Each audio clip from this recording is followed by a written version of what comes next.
Bom dia, amigo! Bom dia, amiga! Bom dia, família Moarride! Quem vos fala é Geraldo Luigi, cantor e compositor.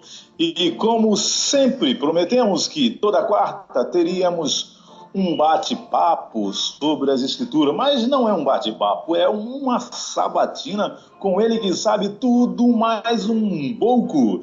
Eu aqui no Rio de Janeiro com tempo tranquilo, sem o maçarico ligado, eu falo com o João Alves Correia, conhecido como S, que é professor de português, professor de hebraico, professor de inglês e italiano, conhecedor das escrituras bíblicas no que tange Torá, oral, até as escrituras do Novo Testamento, e conhecedor também das escrituras, da história secular, da história universal. E hoje nós estaremos finalizando o espaço que nós tiramos para estudar sobre o Novo Testamento, e eu tenho uma pergunta aqui que é uma pergunta séria do Novo Testamento que a gente vai abordar. Gente, não, eu não sei de nada, eu só estou aprendendo. Como é que você está aí, João? Tudo bem?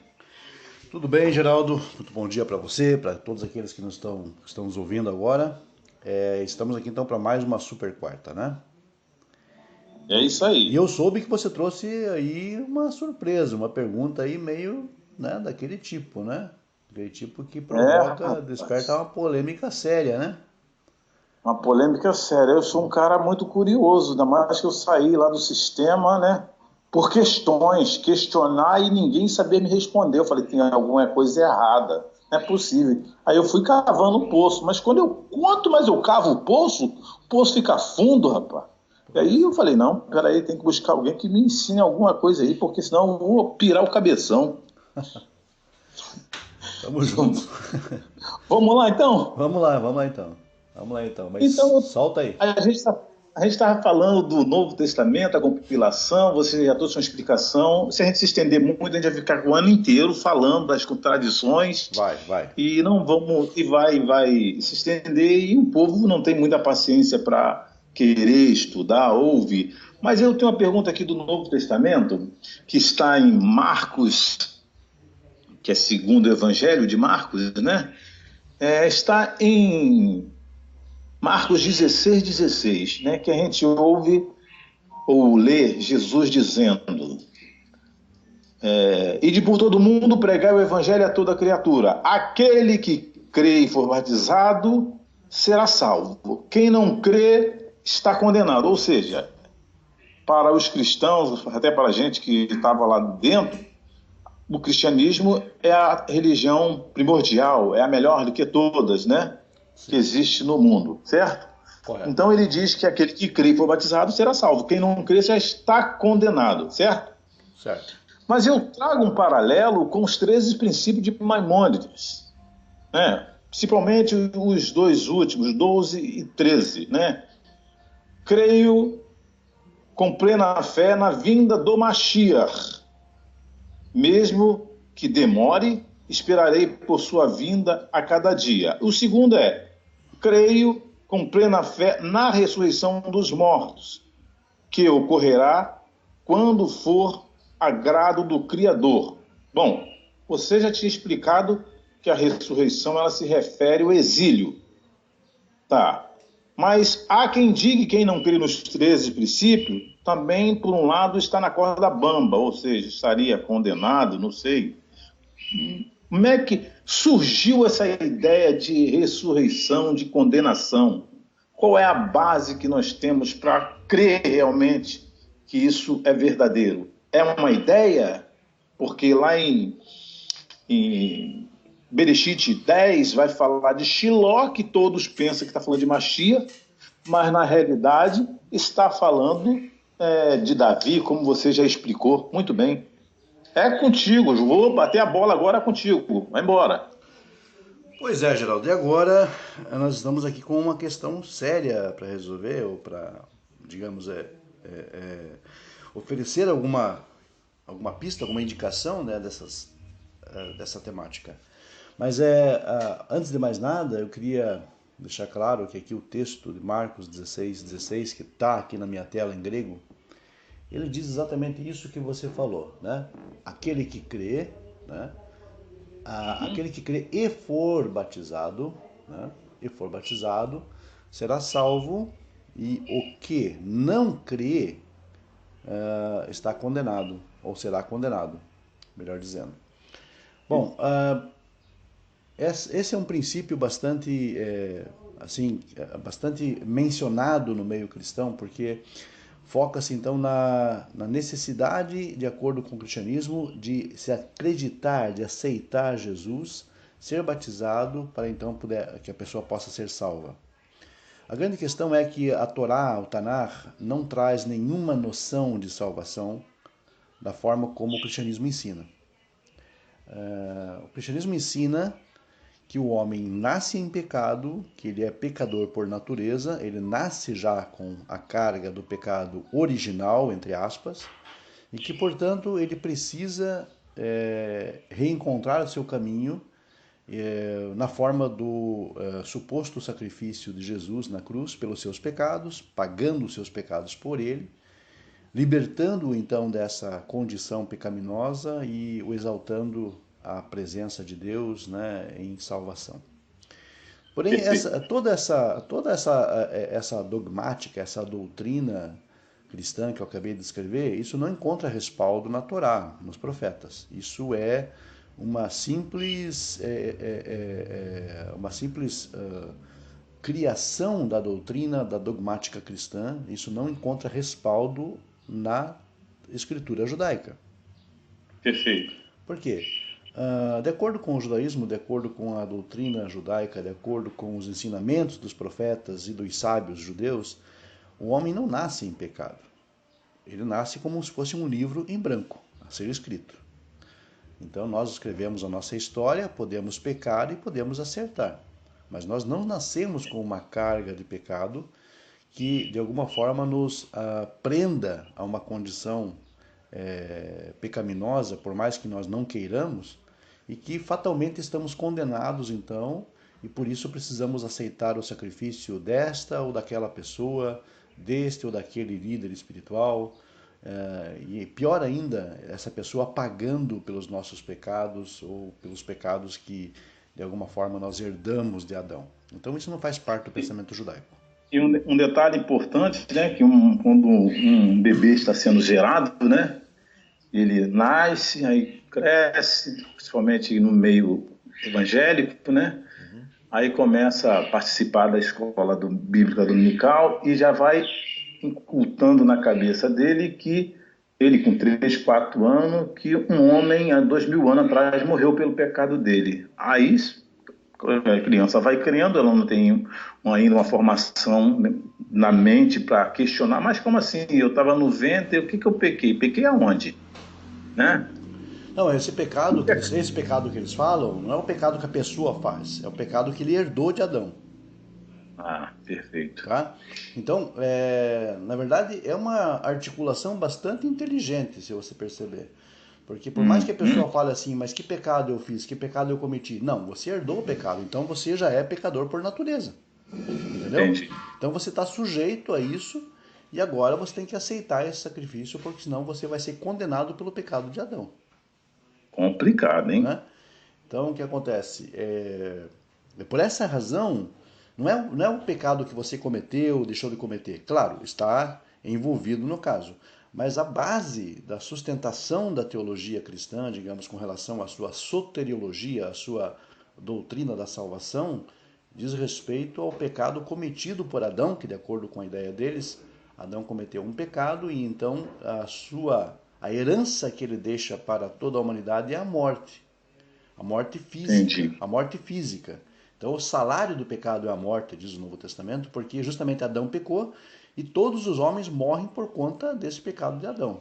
Então, Perfeito. agora precisa vir alguém para nos libertar deste domínio da morte, desse domínio do pecado, da escravidão do pecado, para que o homem possa então estar restaurado diante de Deus. Então essa seria em resumo, o que o cristianismo pensa com relação a isso. Perfeito. Mas quando nós olhamos para Adão, Ada, né, como se fala no hebraico, Adam? Uhum. Adão, né?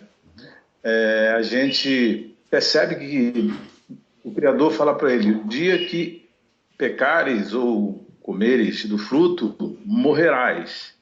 E do pó vieste, do pó tornará. Não tem uma promessa de ressurreição ou de uma reencarnação para ele. Para Abraão, a gente vê que Deus fala: você morrerá em boa velhice. Não tem assim uma esperança para Abraão voltar, reencarnar em alguém ou ressuscitar. Fala da sua descendência que adquirirá a terra prometida.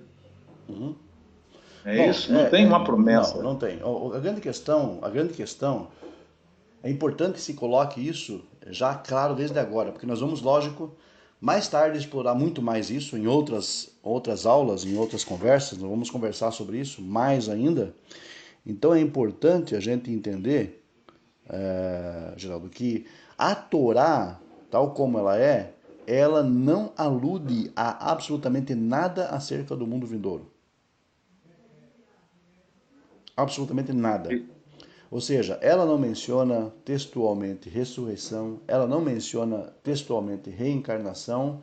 Para a Torá, as pessoas, a bênção é você viver uma vida longa, uma vida frutífera diante de Deus, uma vida longa, uma vida justa e morrer com uma boa idade e reunir-se aos seus ancestrais na sepultura. Basicamente isso. Pega-se Né? pega-se também o livro de Daniel, quando Daniel não questiona o livro, diz que não entende o que está escrevendo, e Deus manda ele fechar o livro e descansar, que nos últimos dias ele se levantará. Daí surgiu a ideia da ressurreição, não é isso? Exatamente. Então, é complexo, porque como você sabe, o próprio judaísmo não considera Daniel como um profeta. Né? Hum, Então, quer dizer, Daniel, na verdade, é um escrito posterior digamos, ao cânon profético. Se bem que, uhum. na verdade, os críticos colocam a escritura de Daniel como tendo sido realizada mais ou menos por volta do século II, antes da Era Comum, e não no século VI, onde os eventos teriam passado. A despeito de que eu mesmo não defendo essa ideia. Eu não defendo essa ideia. Eu defendo uma ideia de uma data realmente anterior a isso.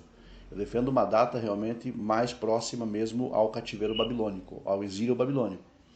É porque Mas, tem tudo a ver, né? sim, mas mesmo assim a tradição judaica não admite Daniel como profeta, como você sabe.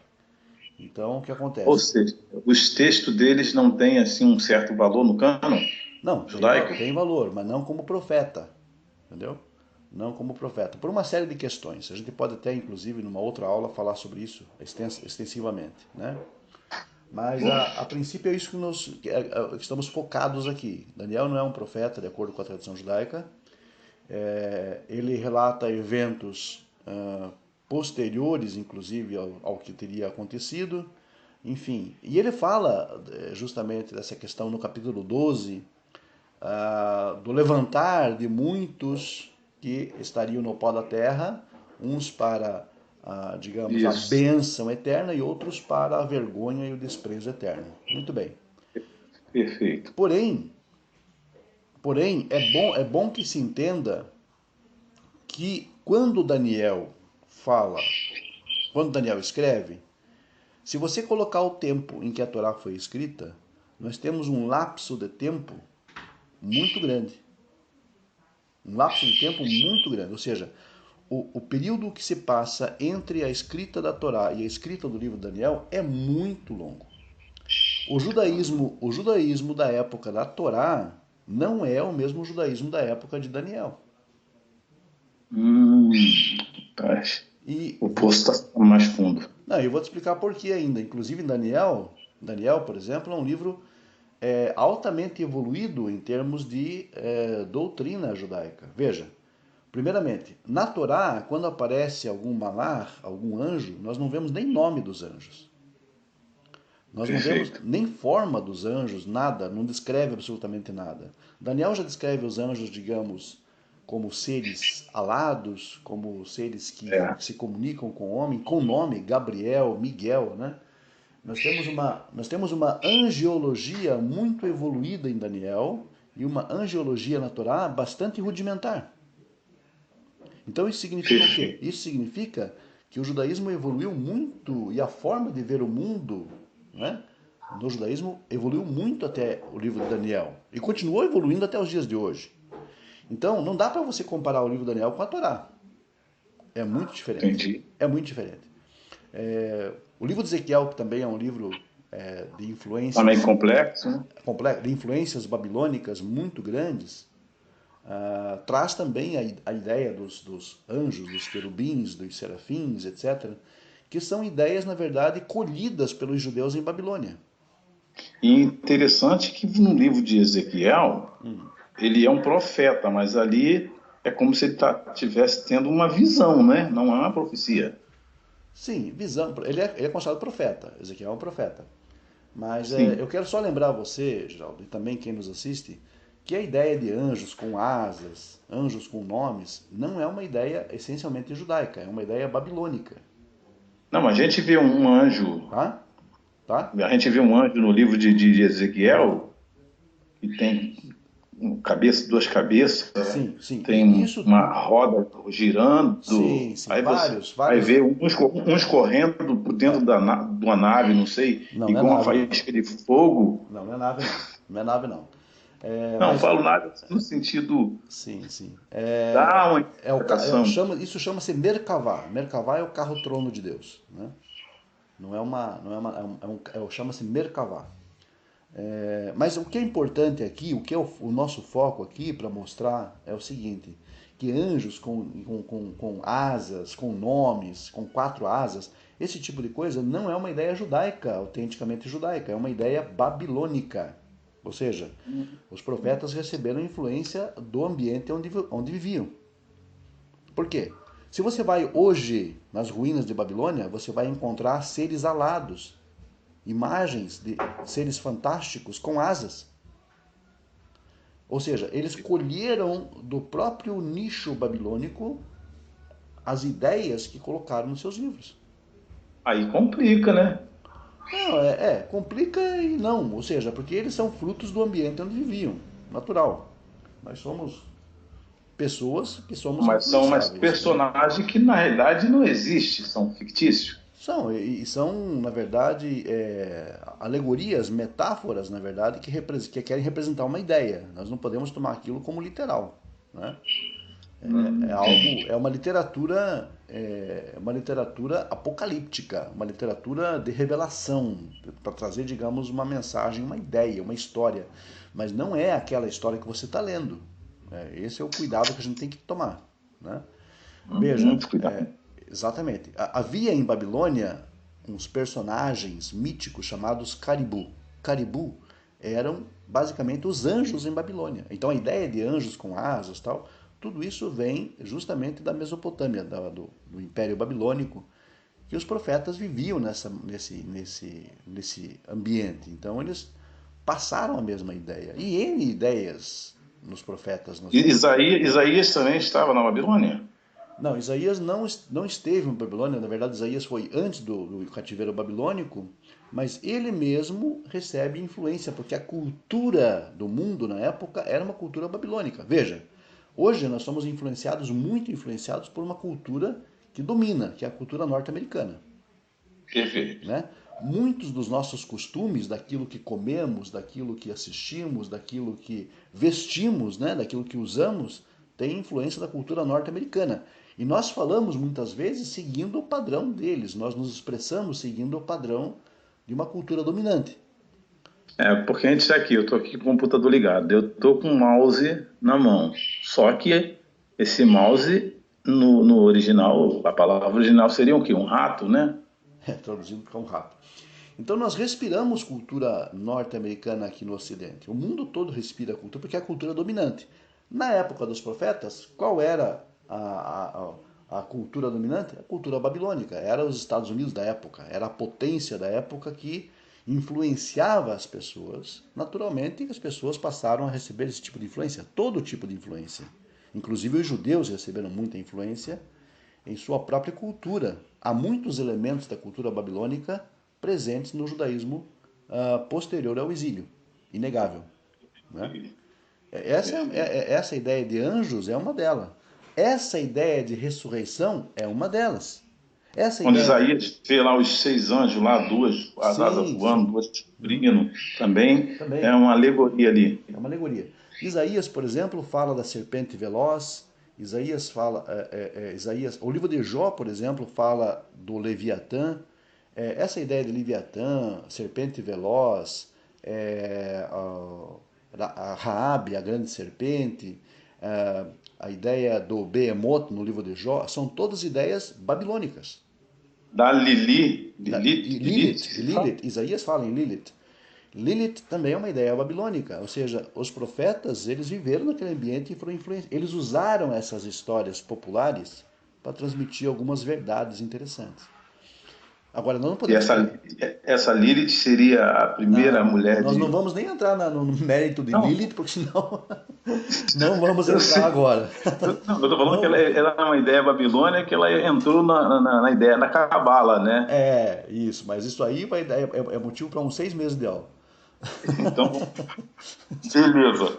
Vamos ao que interessa, então. Então, toda essa questão da cultura babilônica, ela foi incorporada à mente profética e aos escritos proféticos. Isso não significa uma coisa negativa, mas significa que os profetas usaram as histórias correntes da sua época para transmitir para nós algumas mensagens interessantes que eu até sugiro que mais tarde a gente volte a abordar isso com mais propriedade. Inclusive, a ideia da ressurreição, a ideia da reencarnação, essas ideias todas, elas também são de origem babilônica. Elas também têm o pé lá, né? Por essa razão que você não vê na Torá, porque a Torá não teve essa influência, a Torá ela não viveu essa influência da cultura neo-babilônica, da cultura mesopotâmica. A Torá ela surge como um documento. O documento mais autenticamente judaico que nós encontramos, antigo, é a própria Torá. Porque tudo que veio depois, na verdade, sofreu algum tipo de influência drástica. Porque a gente vê o livro de Bereshit, ele vai contando as histórias dos patriarcas. Certo. Quando entra no livro de Êxodo, já começa as leis. Tá. Então, eu só quero corrigir o que eu falei aqui, porque a Torá é um documento judaico. Mas, ainda assim, a própria Torá traz também uma carga mais antiga de outras culturas, de outras civilizações. Porém, a Torá refina, ela depura essas teorias, essas ideias, esse cenário politeísta, depura e coloca isso no âmbito do monoteísmo. Então, por isso ela é um documento judaico, né? Um documento por essa razão. Porém, os profetas, eles carregam fortemente uma influência do ambiente onde vivem, e escrevem sobre isso, usam essas histórias, usam essa linguagem que era comum aos judeus. Né? Perfeito.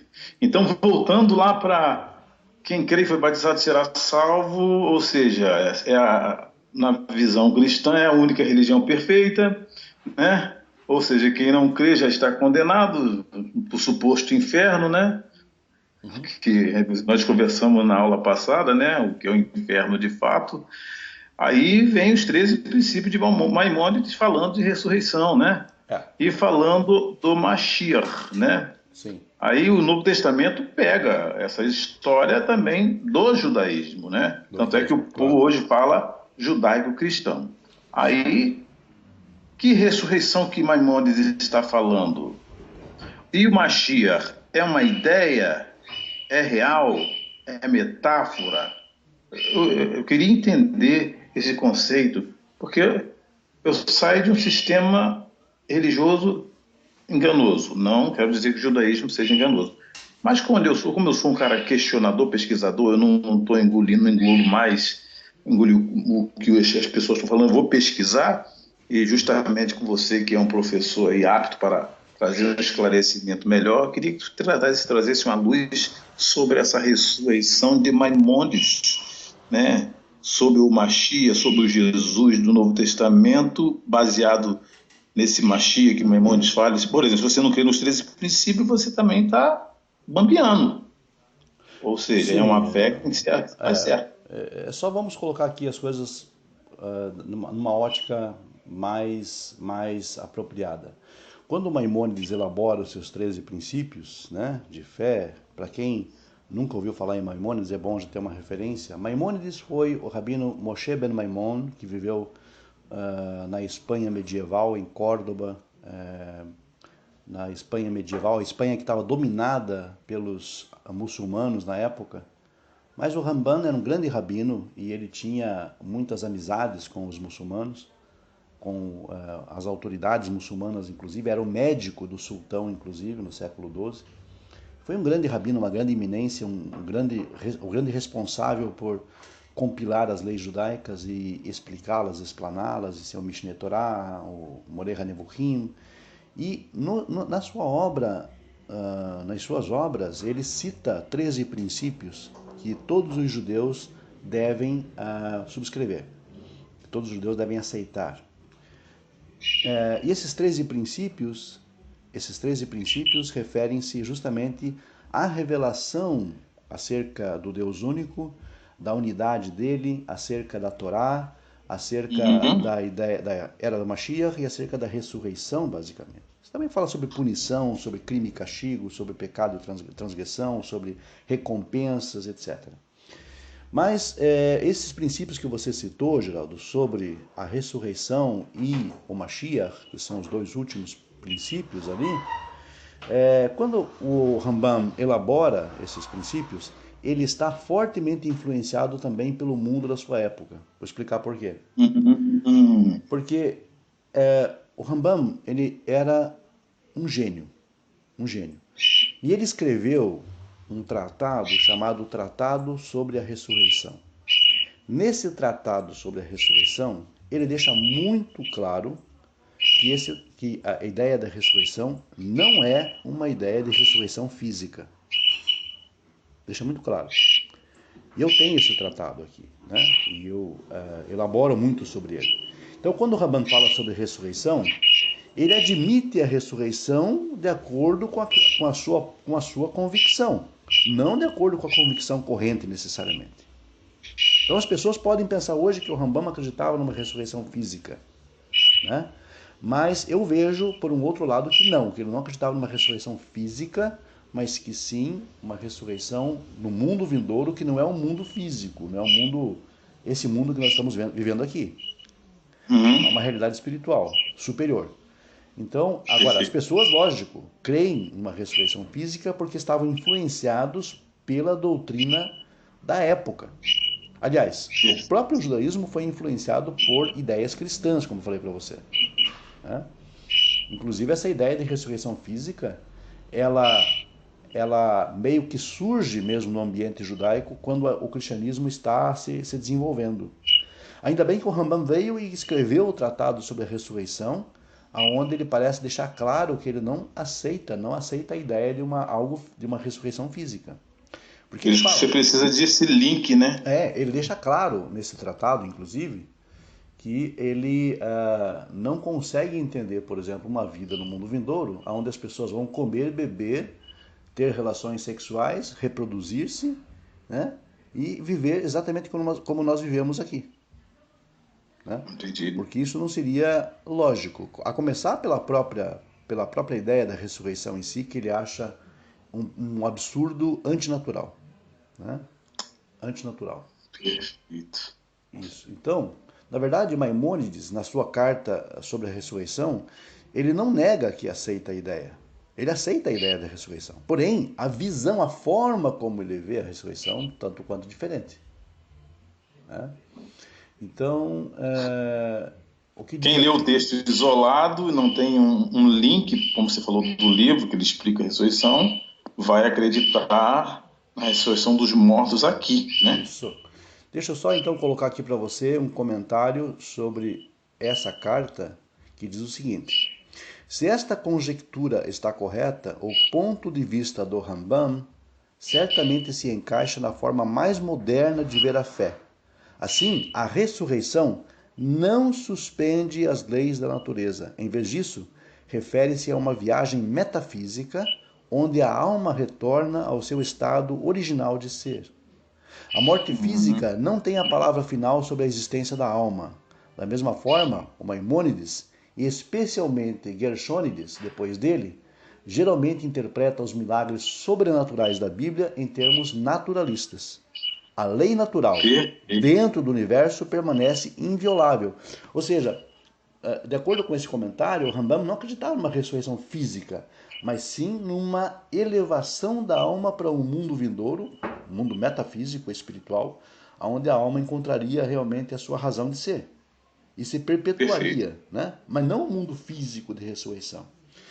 Entendi. E agora, com relação ao Mashiach, e o que ele fala sobre o Mashiach, creio com perfeita fé na vinda do Mashiach, e ainda que ele se demore, a cada dia eu esperarei pela sua vinda, né? Etc. Bom, essa ideia também do Mashiach, ela precisa ser revista, ela precisa ser revisitada. Em seu Mishneh Torah, Lei dos Reis, capítulo 11, o Rambam fala sobre a vinda do Mashiach, e que a vinda do Mashiach não vai alterar o mundo. Ou seja, não vai alterar as leis naturais. Rapaz, tá? Todo mundo esperando pro Mashiach, o Superman. Não vai alterar a natureza. A natureza ela vai continuar do mesmo jeito que está, de acordo com o ponto de vista dele, no Mishneh Torah. Ou seja, aí a pergunta que não quer calar é a seguinte: as pessoas continuarão morrendo? Sim, as pessoas continuarão morrendo. Tá? A era de Mashiach, de acordo com o que o Rambam especifica, embasado nas tradições judaicas da época e anteriores, é que a era do Messias não vai simplesmente transformar esse mundo num paraíso, como as pessoas acham. Ou seja, o que vai existir? Vai existir de acordo com ele, vai existir um grande conhecimento acerca das coisas de Deus, de Hashem. As pessoas vão cumprir as mitzvot, né? Os judeus vão cumprir fielmente as mitzvot. O Mashiach vai estar reinando como um rei, como um governador sobre ele, sobre, obviamente, o mundo todo, sobre o povo judeu e sobre o mundo todo. Nós teremos um alto desenvolvimento científico. Ele fala sobre um avanço científico muito grande, mas as leis naturais continuarão as mesmas. É muito provável, na mentalidade do Rambam, que nós vamos viver muito tempo, a nossa longevidade se estenderá, de acordo com ele, por muitos anos, centenas de anos talvez, sei lá, décadas, centenas de anos, passaremos 100 anos, mas ele não admite a ideia de que o ser humano vai viver para sempre aqui na Terra. Vai ser eterno, né? Vai ser eterno. Isso não faz parte do pensamento do Rambam. Aliás, não faz parte nem do pensamento do profeta Isaías, que fala que os dias serão como da árvore. Os dias como da árvore, dos meus eleitos. Mas isso não significa que a árvore não morra, a árvore morre. Então, quando você fala que o Mashiach haverá um tempo de tecnologia avançada, tá? E o mundo, a natureza seguirá o seu ciclo normal e as pessoas continuarão morrendo.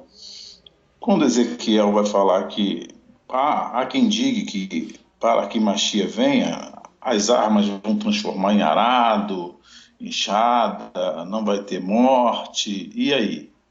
Não fala. O texto não fala que não vai ter morte. O texto fala que não vai ter mais guerra. As nações não aprenderão mais a guerra. Transformar, digamos, a sua enxada em enxadões, as espadas em relhas de arado, isso significa transformar as ferramentas de guerra em ferramentas de produtividade, de produção de alimentos, ou seja, isso significa riqueza, isso significa prosperidade, isso significa paz, mas isso não significa eternidade física. Nenhum profeta, no âmbito dos profetas, nenhum profeta fala que o ser humano vai viver para sempre. Nenhum. Então, mas a palavra Mashiach, ela é traduzida para ungido, não é isso? Ungido, Mashiach. Messias. De onde, como eu falei, que Adão não teve uma promessa, Abraão não teve promessa de Mashiach, Shiló você já explicou que é o rei Davi. Da onde saiu essa influência de Mashiach? E a de ressurreição você já explicou muito bem. Até porque os egípcios, eles colocavam seus pertences dentro do caixão para acordar no mundo vindouro com seus pertences, né? Então a ressurreição já é uma tradição muito antiga, não é isso? É boa que você falou aí agora, quer dizer, sobre os egípcios. Eles colocavam todos os pertences do morto no seu caixão, no seu sarcófago, justamente porque eles achavam que a vida física ia continuar em algum lugar, né? Ou seja, daí a pessoa precisaria do seu pente, né? Precisaria, hoje em dia, modernamente, da sua escova de dentes, né? Da sua toalha de banho, né? Dos seus perfumes, né? Do seu aparelho de barbear, né? Hoje, modernamente, seria isso, né? Então, eles colocavam Isso. tudo o que o faraó, por exemplo, o que a pessoa precisaria até carruagens. O faraó Tutankhamon, por exemplo, no túmulo dele tem até carruagem para ele poder andar no mundo, no mundo, no outro mundo, né? Carruagens e tal. Só esqueci de colocar os cavalos lá, mas deixar a carruagem para ele. Enfim, quer dizer, então ele tinha tudo o que ele precisava para viver uma vida física. Então eles acreditavam mesmo numa ressurreição, sei lá, numa pós, não uma pós-morte, uma outra vida em que as pessoas iam mesmo se alimentar, iam beber, iam comer, iam ter relações sexuais, iam reproduzir, iam passear, iam se divertir. Exatamente como as religiões hoje acreditam numa ressurreição física em que todo mundo vai ser uma grande curtição, vai ser bacana, todo mundo vai gostar, vai ser legal, vamos ficar comendo, bebendo, né? Fazendo festa, se divertindo, vamos também ter sempre aí, digamos, uma conexão com Deus, né? Etc. As pessoas pensam assim, que fisicamente isso é viável, será possível, porque para Deus nada é impossível. Eu digo, para Deus nada é impossível, mas isso não significa dizer que ele tenha que fazer aquilo que eu acredito que vai ser feito.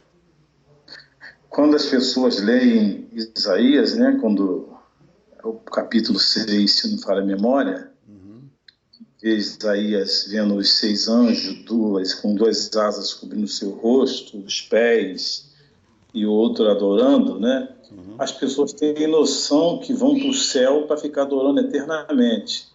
Já imaginou você eternamente só balançando a cabeça, santo, santo, santo, santo, santo, e não tem... Que vida seria essa, eternamente? Então, o que acontece? Quando os profetas mostram, quando o profeta mostra essa cena, né?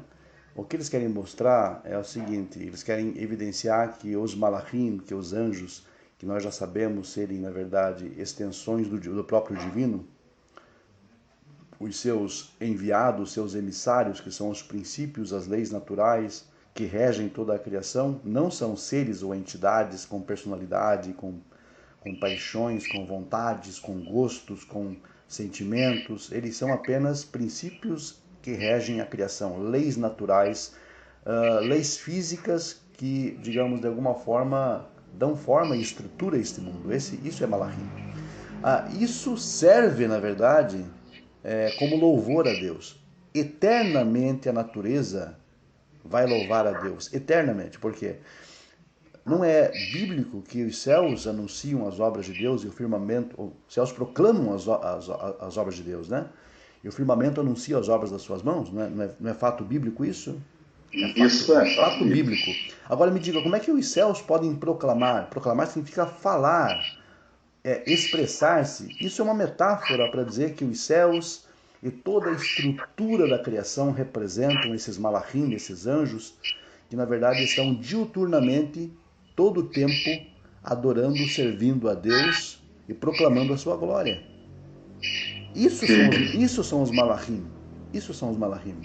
São os anjos, como a gente vê na estrutura. Agora, o profeta pega e descreve eles dessa forma, de uma forma metafórica, alegórica, as pessoas entendem, acham que ele realmente, os anjos são seres que têm asas e que ficam lá o tempo todo, santo, santo, santo. Não é isso. Isso representa a natureza, a criação como um todo, servindo ao Criador, proclamando o Criador. Né? Muito complexo. Só estudando mesmo. Mas você não me respondeu. Não sei se vai ficar para a próxima aula, vai responder? Qual? Da onde surgiu essa ideia de Mashiach? Não. Porque o mundo... Agora, vamos falar já então sobre isso rapidinho. Lógico, rapidinho, falta 5 minutos. a gente vai continuar, claro, essa temática nas próximas aulas, inclusive, né? Quero convidar a todos, porque a gente vai ter temática como Mashiach, Messias e ressurreição nas próximas aulas. Mas é assim, a ideia de Mashiach começa mais ou menos por volta do século II antes da Era Comum, na época da revolta dos Macabeus. A partir desse momento, na opressão do Império Grego, é que surge a ideia messiânica. Então, a partir daí... Você falou uma coisa importante. Surge a ideia. A ideia messiânica, exatamente. A partir de então, as pessoas começaram a procurar na Escritura, na Torá, nos profetas, alusões a uma suposta, a um suposto personagem, a um suposto rei que viria e tal. E aí, então, eles encontraram aqui e ali algumas alusões a isso, algumas ideias que poderiam dar a entender que seria, digamos, uma pessoa. Por exemplo, na Torá existem várias profecias que apontam muito para Davi, e essas profecias que foram apontadas para Davi também foram usadas posteriormente, nessa época, para dar respaldo a um futuro rei que viria nos moldes de Davi, exatamente como Davi. Daí originou-se a ideia messiânica. Agora, a ideia messiânica só ocorre porque Israel estava sob a opressão inimiga, apenas isso. Você não vai encontrar nenhum personagem bíblico, o profeta Samuel, os reis, os profetas, os antigos, Ruth, por exemplo, a Moabita, no seu livro, no livro de Josué, você não vai encontrar nenhuma referência vai vir um futuro rei que vai governar Israel e tal, porque Israel não estava em opressão naquela época. A ideia messiânica ela surge quando Israel está no aperto dos seus inimigos. Esperavam um Salvador que fosse tirar eles do exílio, não para a salvação do universo em si. Não para a salvação do universo em si. Então ela surge, a ideia do Mashiach surge justamente no período, na época em que os judeus estavam sob a opressão dos gregos, ou do que sobrou do Império Grego de Alexandre Magno, nos dias de Antíoco IV Epífanes, quando os macabeus conseguiram uma vitória. Quando os macabeus conseguiram uma vitória, a ideia messiânica ela se solidifica. Aí passa para o período romano. No período romano há uma grande evolução na ideia messiânica no judaísmo. Tanto é que a maioria dos messias, pretensos messias, surge no mundo romano. Né? Surge no momento em que os judeus estavam sob o domínio romano. Por quê? Porque é o momento da opressão, quando os inimigos estão apertando todos os lados. A esperança é Deus envia um emissário, envia um rei para nos tirar dessa... Um rei tipo Davi, né? Tipo Davi, que chega aí, desce a borduna em todo mundo e manda todo mundo embora e libera o povo judeu. Essa era a ideia. Essa era a ideia. Quando os judeus estavam em paz, tranquilo, você ouve falar sobre Mashiach, por exemplo, na época do governo do rei Davi? Não. Não, pois não tinha necessidade, não estava sob a pressão. Verdade. A ideia era... Nem ideia de Salomão? Não, muito menos ainda. A ideia, ela surge, ela começa a se cristalizar, e aí as pessoas começam a buscar respaldo bíblico para isso no momento da opressão do Império Grego. Aí se desenvolve a ideia messiânica, ou seja, é uma ideia tardia no judaísmo, não é uma ideia antiga, é uma ideia tardia, muito tardia. Né? Rapaz. E ela passa depois, lógico, para o judaísmo e passa, digamos, a fazer parte do pensamento judaico. Agora, você já ouviu falar várias vezes que a ideia do Mashiach não é a ideia central do judaísmo. Não ouviu falar isso? Já ouvi. O judeu não se preocupa com Mashiach. Por quê que você acha? Embora a gente vê muitos judeus na net falando de Mashiach, está a caminho, outros dizem que ele já está no nosso meio. Aí é uma outra história, porque aí no caso é uma corrente, uma vertente bem específica, a Rabada, que fala isso. Porque a Rabada é bem messiânica mesmo. Né? Agora, o corpo maior do judaísmo, na verdade, historicamente falando, nunca se preocupou com a ideia de Mashiach. Por quê? Porque eles sabem que a ideia de Mashiach, na verdade, é uma ideia que surge no momento da opressão. Eles conhecem a história. Né? Enfim... Entendi. Basicamente é isso, né? Que pancada, hein? Que pancada. E os cristãos pegaram a ideia. Aí envolveram o cristianismo, criaram um personagem. Sim. E o mundo está aí como está. Ou seja... E por isso que o povo não abre a mente para o conhecimento. Muito difícil. Olha, vamos ter mais alguma coisa para a próxima aula falar desse tema? Vamos continuar com Mashiach e ressurreição. Perfeito, então. Olha, espetacular. Muito bom. Cada dia eu cresço no conhecimento. Ainda bem que eu já beirei os 50, que se eu tivesse uns 30, meu cabeção já tinha pirado. Pelo engano. Muito bom. Que o Criador te abençoe aí e você possa trazer mais conhecimento. Tem muitos assuntos. Praticamente a gente fechou aqui a parte do Novo Testamento, que é um livro fácil de esmiuçar, né? Mas, claro, tem que ser um conhecimento mais profundo, né? Você trouxe essa parte e finalizamos e introduzimos a ideia de Mashiach com uma ressurreição que a gente pode dar continuidade na outra aula. Perfeitamente. Certo? Perfeitamente. Então, beleza, as suas considerações finais, seus anúncios dos livros, o que tem de novidade aí pra gente aí? Obrigado, Geraldo, primeiramente para você mais uma vez, pelo espaço aí cedido. É sempre muito bom. Quarta-feira é muito bom. Vamos continuar com a temática, então, na próxima aula, expandindo a ideia da ressurreição e do Mashiach. E também as pessoas que quiserem adquirir aí A Outra Face, que é um livro que fala sobre o Novo Testamento, fala sobre as 70 profecias explicadas, entre em contato então pelo link do WhatsApp, pelo número do WhatsApp que eu vou disponibilizar, e outras obras como Em Defesa do Talmud. Temos também estudos da Parashá, para quem gosta de estudar Parashá, as Parashiot. E qualquer dúvida para cursos de idiomas, né? Fiquem à vontade para acessar o WhatsApp que eu vou disponibilizar e entrar em contato, tá ok? Beleza pura. Muito obrigado. Show de bola. Que aula, hein? Muito profundo. Okay. Vamos lá. É isso aí. Tudo bom para você? Sohraim Tovim. Sohraim Tovim. Até a próxima. Até a próxima.